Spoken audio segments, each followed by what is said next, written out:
Hello everyone, কেমন আছেন আপনারা সবাই? আজও আমি চলে এসেছি নতুন একটা ভিডিও নিয়ে। তো দেখো, এখানে চলছে মাছ কাটা। তো মাছ কেটেও রাখা হয়ে গেছে এক জায়গা, আর এক জায়গা মাছ কাটা চলছে। তো আজ মাছ এলেও বাড়িতে কিন্তু মাছ হবে না। আজ আমরা খাবো নিরামিষ। তো তাই জন্য আমি বানাবো এখন সুন্দর করে ভেজ পকোড়া। তো দেখো, ভেজ পকোড়া কিন্তু একদম বসে গেছে। এটা কিন্তু ভাতের সাথেই খাওয়া হবে, আজ লাঞ্চে থাকবে।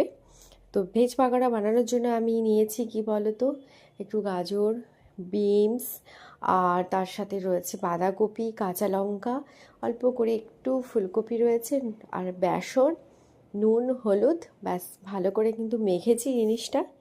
মেখে তারপরে কিন্তু আমি কড়াটাও ভালো করে তেল দিয়ে গরম করে বসিয়ে দিয়েছি। তো আজকে নিরামিষে একটু ভাজা ভাজা হলে ভালো লাগে না, ভাজা ডাল এইসবই হলে ভালো হয়। আজ আমরা খেয়ে কিন্তু তাড়াতাড়ি একটু বেরোবো, তাই জন্য ঝটপট করে নিরামিষ রান্নাটা কিন্তু করে নিচ্ছি। দেখতেই পাচ্ছ, এই যে আমি ভাজা ভাজা করছি। তো এটা বেশ ভালোই লাগে, গরম গরম খেতে কিন্তু দারুণ লাগবে। আর ওই দিকে রয়েছে কিন্তু দুটো তরকারি। তো হয়ে গেছে অনেকটাই কিন্তু রেডি, যেহেতু তাড়াতাড়ি বেরোতে হবে। এইদিকে করেছি শাক, সোয়াবিন, আর ওই দিকে তো দেখলেই যে ভাজা করে রেখেছি, আর বাকিটা কিন্তু কড়াইতে ভাজা হচ্ছে। তো চলো, লাঞ্চ করে কিন্তু বেরিয়ে পড়লাম ঝটপট করে, একটু কাজও রয়েছে।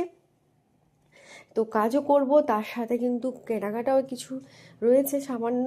এই যে চলে এসছে আমাদের লোকেশন, দেখতেই পাচ্ছ, বাজার কলকাতা।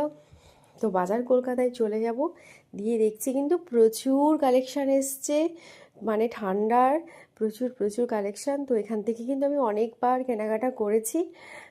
তো করতে ভালোই, কিন্তু এখানে দামটাও ঠিক থাকে, আর জিনিসপত্র কিন্তু বেশ ভালো পাওয়া যায়। তার পাশেও জুতো দোকান ছিল, তো ওখানে একটু গেলাম। তো দেখলাম জুতোগুলো যে পছন্দ হচ্ছিল না, তাই আমি আর নিলাম না।